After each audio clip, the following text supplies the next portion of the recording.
প্রচুর পরিশ্রম করছে, ত্যাগ স্বীকার করছে, রাজপথে ছিল, সব আন্দোলনের সংগ্রামে ছিল। কখনো এই ধরনের ঘটনা ঘটবে এটা আমি কল্পনাও করতে পারি নাই, আমার মাথায় ছিল। আর আমাকে সে কখনো কোনো ইঙ্গিতও দেয় নাই যে আমার কোনো এরকম কোনো শত্রু আছে যে আমার পিছে লাগছে বা এরকম কিছু। এখন এরকম একটা মানুষকে হঠাৎ করে এইভাবে অস্ত্র নিয়ে আইসা এইভাবে এত গুলি করে মারবে, কি কারণে, কারা তারা? তাহলে নিশ্চয়ই এর পিছনে কেউ না কেউ আছে। তার জনপ্রিয়তা যেহেতু দিন দিন বেড়ে চলতেছে, এটা যাদের জন্য অসুবিধার কারণ নিশ্চয়ই তারাই এই কাজটা করছে। এরা কারা এটা আমি জানি না, এটা আমার দলেরও হইতে পারে, বিএনপির দলেরও হইতে পারে, আওয়ামী লীগও হইতে পারে। ঠিক আছে, এটা আমি সঠিকভাবে বলতে পারতেছি না আসলে। এটা আইন আইন আইন যারা কি বলে, আইনের কাজ যারা করবে তারা খুঁজে বের করবে। যেহেতু একজন আসামি ধরা পড়ছে, আমি জানতে পারছি, তাকে জিজ্ঞাসাবাদ করলে আমার মনে হয় জানা যাবে মূল হোতাটা কে, কে করাইলো এই কাজটা। কারণ আমার জানা মতে ওনার এমন কোনো শত্রু নেই। আপনারা আমার এলাকায় যেখানে আমার অরিজিনাল বাসা বাড়ি, সেখানে যে সবার কাছে জিজ্ঞেস করতে পারেন সে কেমন মানুষ ছিল।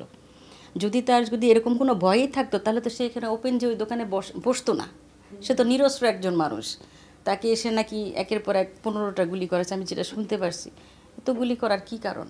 মামলার ব্যাপারে এখন পর্যন্ত আমি কোনো প্রস্তুতি নেই নাই এখনও, যেহেতু লাশও বাসায় আসে নাই। দাফন কাফন কী হবে না হবে, তারপরে আমাদের দলের যে বিএনপির হাইকমান্ড আছে ওনার তরফ থেকে আমি এখনও কোনো আশ্বাস পাই নাই বা কোনো খোঁজখবর নিয়ে এখনও পর্যন্ত আমার নেন নাই।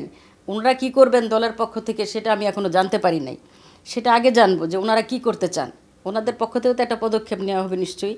তারপরে আমি আমারটা নিব, যে ওনারা যদি না নেয় তাহলে তো আমারটা আমাকে করতে, আমি তো বিচার চাইবই। আমি দেশের সর্বোচ্চ যে কি বলে প্রধান উপদেষ্টা, ওনার কাছে আমি অবশ্যই এটার বিচার চাই।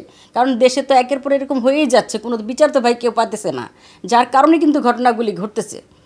ঠিক আছে, আমি কোনো দিন স্বপ্নেও ভাবি নাই যে কোনো দিন আমাকে এইভাবে মিডিয়ার সামনে, আমি টিভিতে দেখতাম অন্যদেরকে, আজকে আমাকে কথা বলতে হচ্ছে, এটা আমি স্বপ্নেও ভাবি নাই। তা আমি ওই মাননীয় তারেক জিয়া সাহেবের কাছে আমি এটার আকুল আবেদন জানাবো। আমি এটার মানে একদম গভীরে যেতে চাই, সর্বোচ্চভাবে আমি চেষ্টা যেন ওরা চালায় যে এটা কে করছে এবং তার সর্বোচ্চ শাস্তিটা তারা দলের পক্ষ থেকে আইন ইয়ার মাধ্যমে যেন নিশ্চিত করে। আমি এইটুকু আবেদন জানাবো, আমার আর কিছু চাওয়ার নাই।